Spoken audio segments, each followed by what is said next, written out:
I came home from day surgery with a clear head and a list of aftercare steps. A nurse helped me into the car, reminded me not to lift anything heavy, and said I could walk around the flat the same day. The procedure was minor. They used light sedation. I remembered everything. I moved slowly but without help, and I could hold a conversation without drifting. There was no confusion. My daughter, Amelia, let herself in ahead of me, filled a jug with water, and set 2 meals on the counter as if she were arranging a meeting. She works fast, always has. She keeps her handbag zipped, her phone charged, and her calendar labeled by color. While I took off my shoes, she placed a thick document packet by the kettle and took a breath that meant she wanted to get something done. The cover read, "Enduring Power of Attorney." The sticky note on the first page said, in small neat letters, "Just for bills." I thanked her for the food. I told her I would rest and that we could talk on Sunday when I had everyone here. I wrote, "Sunday 1 p.m." on a note and stuck it by the phone. She nodded, said it was only a precaution, and reminded me to set an alarm for the next pain tablet, even if I felt fine. After she left, the flat went quiet in the way a flat always does after hospital noise fades. The stillness helped. I slept for 90 minutes, woke up clear again, and made tea. The packet stayed on the bench. I did not touch it yet. I read the discharge sheet instead. Stitches to remain covered for 48 hours. No driving for 24. Gentle walks allowed. Call it fever. Nothing in that sheet said I needed to hand over my affairs today. I am 66. I retired last year from a Big Four partnership after 3 decades of audit and risk work. Most of those years were measured in quarters, close weeks, and packages of documents that had to be right the first time. I liked clear checklists and evidence on paper. I kept my own affairs simple on purpose. I still do. I have a will. I have an advance health directive. I already named both of my children, Amelia and Josh, as joint decision makers for health if I ever lose capacity, triggered only when a doctor certifies that I cannot decide. Copies sit in a drawer at home, at my solicitor's, and with my GP. The dates are stamped and the names are spelled correctly. That matters. Amelia is 36.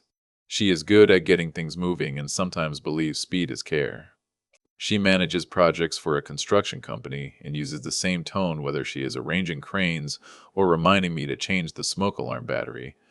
Josh is 34, works in IT, and prefers to be useful without being noticed. He tends to say yes to practical things and no to drama. My ex-wife Nora teaches history at the university. We separated without fighting in court. We share holidays. She likes facts and quiet kitchens. She does not take sides unless someone ignores evidence. The packet by my kettle felt like work, so I opened it after dinner. It was a brand new document, not the joint on incapacity arrangement I already had. This new one would make Amelia my sole attorney for financial and personal matters immediately, not only if I lost capacity. There was broad language about accessing accounts, managing providers, and dealing with all necessary matters. There were lines for 2 witnesses and a notary block. A yellow sticky flagged where she expected me to sign. While I was reading, my voicemail icon flashed. I pressed play on speaker and stood by the sink. The pharmacy had called to confirm a change of primary contact. The message said, "We received a request from your daughter to be first contact for renewals." A second message from the hospital portal asked me to approve a care partner with permission to discuss discharge needs. The invitation already listed Amelia by name. No one had asked me yet. Both items could be harmless if handled openly, but both told me the train had started moving without me in the driver's seat. I took a small index card from the drawer and wrote down the times and details. I do that for anything that can grow legs. I wrote the pharmacy's timestamp, the portal message time, and the phrase, care partner. I slid the card under a magnet on the fridge where I could see it when I made breakfast. Dates, names, and who asked for what. Those 3 things keep a house steady. I slept through the night. I woke at 6 without pain and walked the hallway twice. My head was clear. I made porridge, ate while it was warm, and pulled the clinic card from under the magnet. The hospital listed a care coordinator number. I phoned at 8 and asked to speak to someone about decision-making documents in general, not a complaint, and whether the hospital had written guidance that staff follow when relatives want to help. The receptionist booked me for Saturday morning and gave me a name, Evelyn Park. I also phoned my solicitor, Monica Rios, and left a short message requesting a 10-minute call on Friday afternoon. The receptionist wrote me in for 3 o'clock. I do not call my solicitor every time a form shows up on my bench. I call because the timing felt wrong, and the wording in the packet was too broad for just for bills. Friday morning ran like a normal day. I changed the dressing, walked to the corner and back, and read a chapter of a book I had promised myself I would finish before winter. At 11:40, the bank called from the branch I use. The staff member, polite and careful, asked me to verify a request to add a digital delegate who could view payments and set up reminders. She read a name. It was Amelia's. I told her to hold all changes until I came in with ID. She understood, logged a note, and thanked me for confirming. I wrote her first name and the time on the same index card on my fridge. Amelia texted at 12:19. Signed, "It would be good to lock it in." I replied at 12:20, "No signing today. Sunday lunch at mine. We will talk then." She sent a thumbs up emoji, then a calendar invite for a notary visit at noon on Saturday. I tapped decline and sent a second message. "Please pause all paperwork. We will discuss together on Sunday." No reply came back that afternoon. At 3, Monica called. Her voice was steady, the way it always is. I gave her the short version. Day surgery, strong recovery. Daughter moving quickly, broad language, just for bills. Pharmacy and hospital contact changes in motion.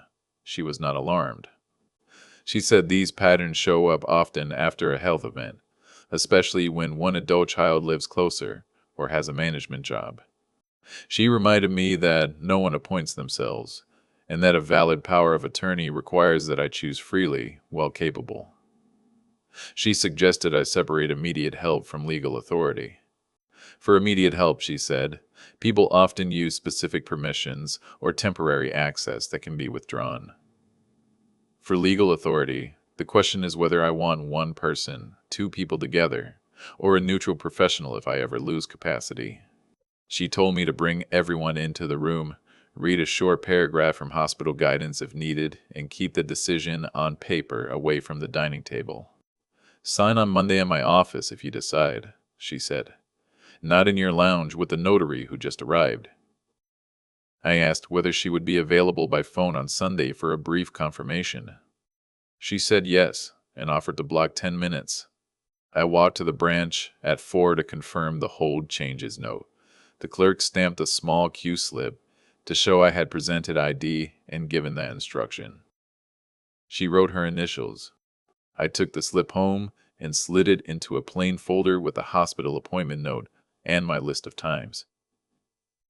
This is not about setting traps, I told myself as I filed the paper. It is about keeping the trail clear so no one has to guess later. At 6, the pharmacy rang again. The clerk said they had 2 numbers now and asked which should be first contact.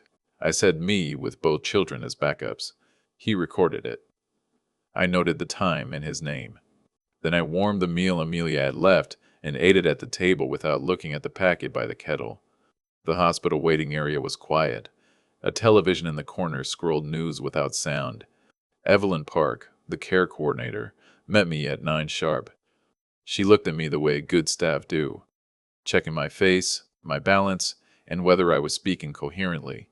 I told her I was fine, that I was not filing a complaint, and that I wanted to ensure I understood the hospital's rules about who can speak for a patient and when. I described the day's surgery and the pressure to sign a new power of attorney just for bills. I told her about the notary calendar invite and the contact changes and portals. Evelyn printed a 2-page handout. It covered capacity, substitute decision makers, and hospital boundaries. She pointed to a paragraph in the middle of the second page. It said, in plain terms, that pre-existing appointments remain in force. unless the patient changes them while capable. That staff should not witness or collect signatures in patient rooms due to risk of pressure, and that any new appointment must be the patient's choice, recorded properly, and not rushed. She underlined one sentence with a pen so I could find it later. She also wrote her direct line on the top, in case anyone needed to clarify what the hospital recognizes. I asked if she could be available by phone on Sunday to read that paragraph if there was confusion. She said yes. On the way home, I stopped at the pharmacy. The clerk showed me the contact screen and confirmed I was first contact again, with both children as backups. He said their system would display the update fully by Monday morning. I thanked him and left it alone. Accept the timeline. That phrase does more good than it sounds like. At 2, Amelia arrived without much small talk. She set her bag down, took out the packet, and said she had found a notary who could pass by at 12 today if we had been ready. She said we could also do it at 4 if that was easier, because the notary had another slot. I told her we were not signing today, and that we would talk on Sunday with everyone present. She said delay creates risk and asked me to think of simple things like gas bills and insurance calls. I told her I had read the hospital guidance and had spoken to my solicitor. I said we would bring both into the conversation tomorrow, briefly, so we all understood the rules. She asked me why I was making a simple thing complicated. I said I wanted to keep our family working past next week, and that signing under pressure would harm that. She looked at the packet, then at me. She said she would bring copies for Josh as well because he should see what a real plan looks like. She left before I could respond. 10 minutes later, Josh forwarded me a text from her that said, "Dad is being stubborn. I'm trying to protect him." He added a line of his own, "I'll be there Sunday. We can slow this down." I replied, "Thank you," and went for a short walk. I slept well again. The flat stayed quiet. I reheated leftover soup, sat at the table, and wrote a simple agenda on a piece of paper. Eat first, present facts, read paragraph, 1 call to hospital, 1 call to solicitor, state decision, assign tasks, send summary email. I find that even family meetings improve with a short agenda no one sees but me. 2 hours before lunch, an email from the hospital portal arrived. It thanked me for confirming a care partner and displayed Amelia's name in a way that looked final. I rang Evelyn on the direct line. She checked the record and found a pending change that had not been fully approved. She said she would place a temporary hold on all contact updates until after our family meeting and would note that we would phone her if needed. She added a line to my chart stating that I am capable and that any new decision maker must be appointed by me in the proper setting. She read the note aloud, then saved it. At 12:30, a neighbor texted, "Still okay to pop up to witness at 1:30. Amelia said it would be quick. I called her and thanked her for being available, then told her there would be no signing today and that we would keep documents out of living rooms. She was relieved. I put plates on the table, filled a jug with water, set a basket for bread, and placed my folder at the end of the table where I sit. Inside it, I had the hospital handout with a pen mark under the key sentence, the small Q slip from the bank, the pharmacy contact note, my old joint on incapacity documents, and a blank page for notes. I did not put anything else in the folder. I did not intend to surprise anyone. I intended to hold the line with as few lines as possible. Everyone arrived within 5 minutes of each other, which means they had coordinated but did not want to look like they had. Josh carried a baguette. He always brings bread. Amelia brought the packet in a separate bag and placed it beside her chair, rather than on the table. Nora set a salad down and asked about pain in a voice that did not invite fuss. We ate for 10 minutes before anyone mentioned paperwork. That was on purpose. People listen better after a fork has been in their hand. When plates were cleared, I said I would like to talk about who acts for me if I cannot, not about who is most helpful when I can. I said I was capable now and not confused. I said I already had a joint appointment for health decisions upon incapacity and that nothing about my surgery changed that. I said I had been asked this week to sign a new document that would make one person the immediate attorney for finances and personal matters. I said we would not sign anything today. I placed the hospital handout on the table and read the short paragraph about pre-existing appointments, patient choice, and staff not witnessing in rooms. I kept it very short. I did not lecture. I turned the page so they could read the underlined sentence. I said I had spoken with the care coordinator and that she could confirm this on speaker if questions came up. I also said my solicitor could do the same for legal process and risk patterns. I put the bank Q slip and the pharmacy note beside the handout to show I had paused changes until we had one plan. Amelia said her only aim was to keep bills current and to answer hospital calls if I slept. She said it would be easier if one person were in charge. She looked at Josh when she said easier, as if inviting him to agree. Josh said he would handle errands and would be at the pharmacy twice next week anyway. Nora said she could drive me to appointments this week if I preferred not to take a taxi. The air in the room changed. It was not warm, but it was less tight. I told them we would keep the conversation in 3 steps. Hear the hospital's rule. Hear the solicitor's short note. Then I would state my decision. I said we would not ask the hospital or the solicitor to debate family feelings. That would be unfair to them. We would only ask for brief fact confirmation. They all nodded. It felt possible to finish without harm. Amelia reached into her bag and took out the document packet. She set it by my elbow. She said a notary was waiting downstairs with 2 witnesses and that we could sign in 5 minutes and avoid another week of risk.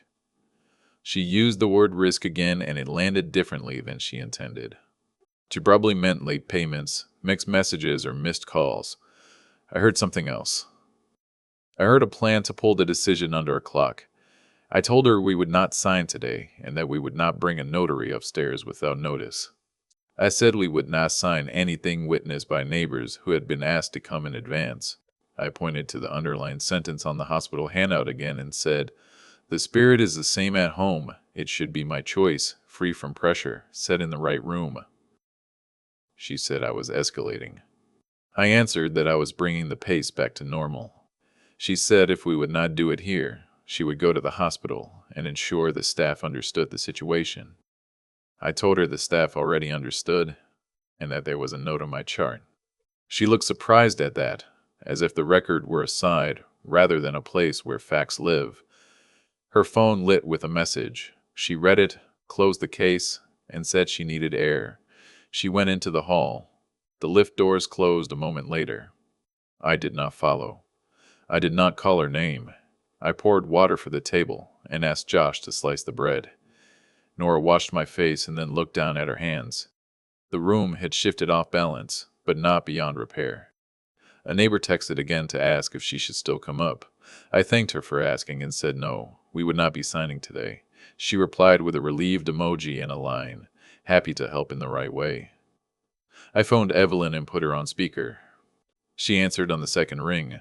I asked her to read the paragraph from the handout aloud so everyone could hear a neutral voice. She did, slowly, and added that no one at the hospital would witness a new appointment in a room because it introduces pressure. She confirmed the temporary hold on contact updates. She asked if we had questions. No one did. I thanked her and ended the call. Then I phoned Monica. I told her we had heard the hospital piece and asked for a brief note on what makes an appointment valid and what patterns worry a solicitor after a health event. She said a power of attorney should be signed away from the hospital or recovery bed, not under time pressure, and not with surprise witnesses. She said the phrase, "just for bills," covers too much and can be a flag. She said if a family wants help now, use a simple written permission for a specific task that can be withdrawn, not a full appointment that starts immediately. She said if there is tension, consider a neutral professional for finances. If I ever lose capacity, it protects both relatives and me. She offered to see me Monday at 10 to record whatever I decide. I thanked her and ended the call. When Amelia came back, she said the notary had left and that she hoped I understood the risk of waiting. I told her we would finish the conversation now and then. I would stay my decision.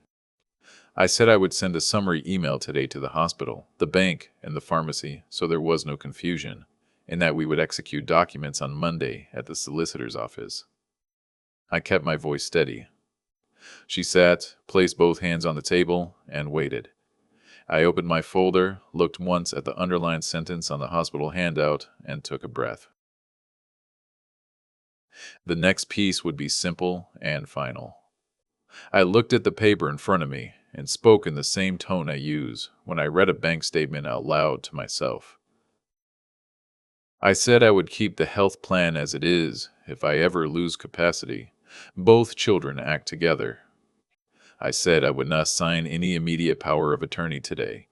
I said if I ever lose capacity for finances, I would appoint a neutral professional firm to act, with both children notified, consulted, and given statements. I said my solicitor would hold the file, and that major moves would require her approval. I told them we would lodge this on Monday. I said that until that time, there would be no delegates, no new contacts, and no portal changes made by anyone on my behalf. No one spoke for a moment. It is a clean thing when a room receives a clear sentence. Then I set a printed note on the table for each person. It was not a legal document, just a one-page summary for memory's sake. It listed health, finances, and short-term help. It fit on half a sheet. I had placed 2 spare copies on the sideboard, in case anyone wanted to carry extras. I asked Evelyn to rejoin for one more minute. She did. I asked her to record that I had confirmed these items today, and that the hospital should not change my decision-makers unless I come in later and do it myself. She said she would update my chart and add her name and the time. Then I asked Monica to listen while I read the same 2 lines, so there would be no mistake on what I planned to sign tomorrow. She said those lines were clear and that we could complete the formalities in her office. She added nothing else. I thanked them both and ended the calls. Amelia looked at the summary in her hands and at the packet beside her elbow. She did not touch the packet. She kept her fingers on the single sheet. She said she had only wanted to make sure money did not get missed and that someone would answer hospital staff if I slept through a call. I said those tasks were already covered by the list we wrote on Sunday morning, and that she was still driving me to the dressing change on Tuesday. I said practical help is welcome, and that managing my affairs begins when the conditions on paper are met, not before. I took out the small Q-slip from the bank and set it on the table so the stamp and the clerk's initials could be seen.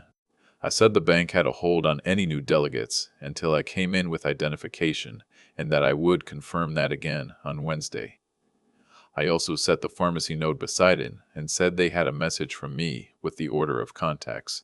I said there would be no calls made on my behalf without my consent. No one argued.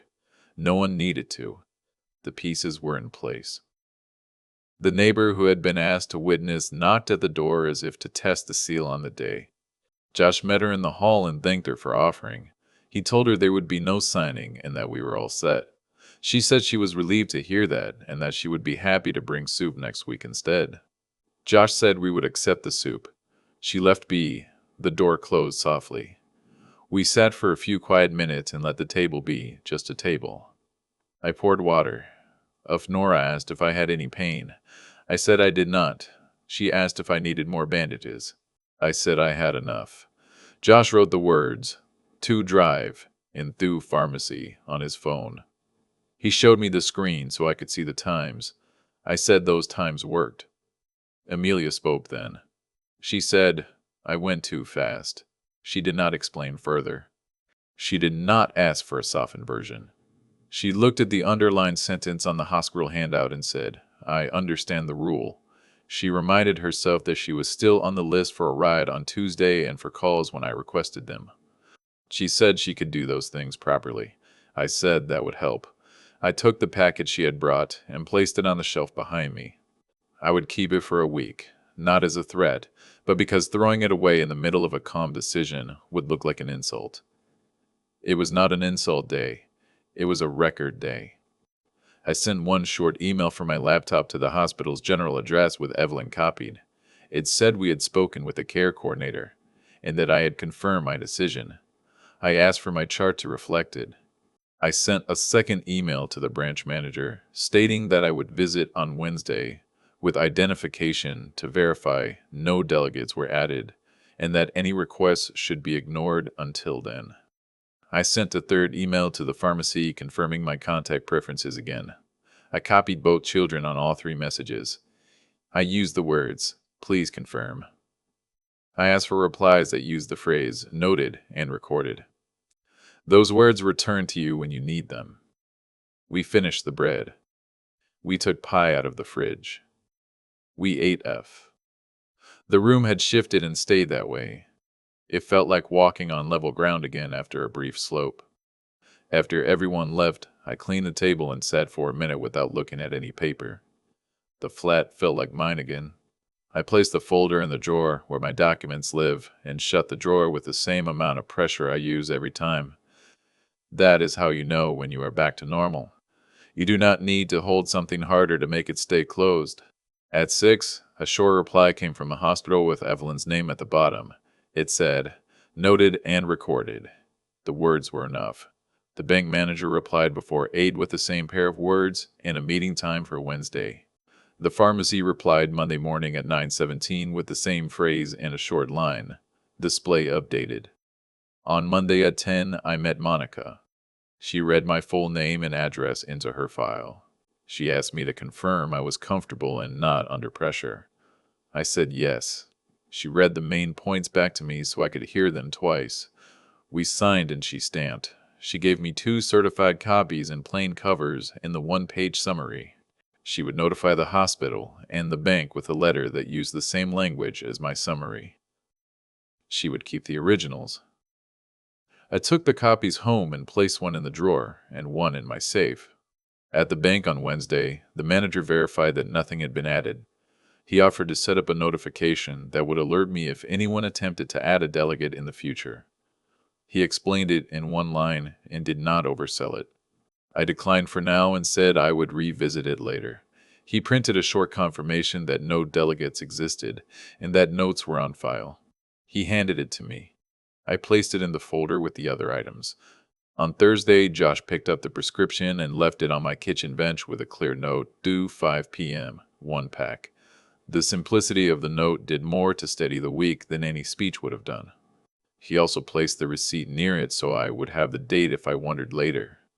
He put the empty pharmacy bag into the bin and left the kitchen as he found it. I sent him a message that said thank you, and he answered with a thumbs up. On Friday, Amelia drove me to the dressing change. She parked, walked in with me, and sat in the waiting area with a paperback book. She did not offer forms. She did not tell the nurse that she was handling things. She waited and then drove me home. On the way, she asked if I needed anything from the supermarket. I said milk and apples. She went inside and brought them out. She asked, in a small voice, if I would walk her through the new documents so she would not be surprised later. I said yes and suggested Sunday afternoon. She agreed. On Sunday, we read the summary together at the table. Josh joined by video for 10 minutes so we would all hear the same words again. I said if the trustee ever tried to shut them out, the firm would be breaking its own rules. I showed them the line where the firm must provide statements on request and consult both of them before any major move. I showed them the line about my solicitor's consent for large actions. I repeated that health decisions stay joint if I lose capacity. I said the words, "no immediate authority," one more time, so they would stick. We sat for another 10 minutes and talked about normal things. No one raised their voice. No one tried to rewrite the plan. We left the table and watched part of a football match with the sound low. The week after, I took the packet Amelia had first brought and fed it into the shredder, one section at a time.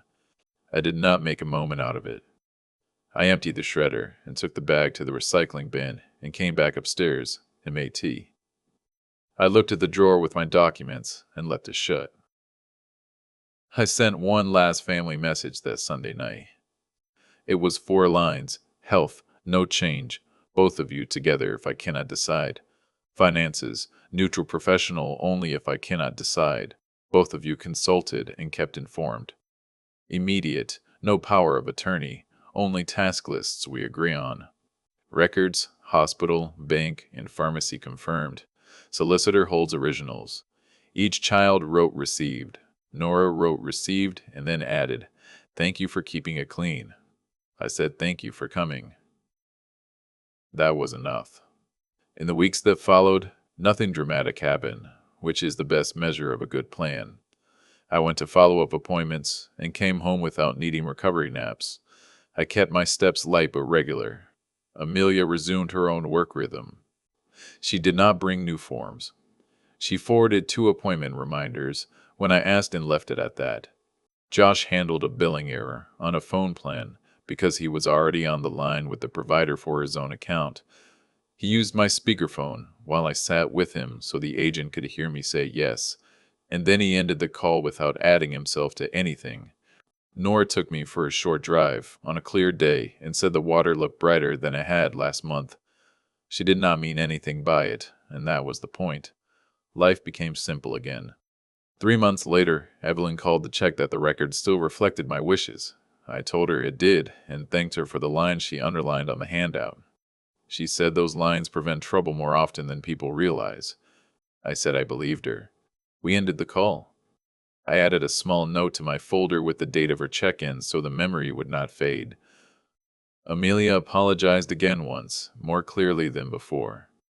She used the word pressure. She said she had let fear of delays push her into shortcuts. She did not ask me to praise her for admitting that. I said, "Thank you."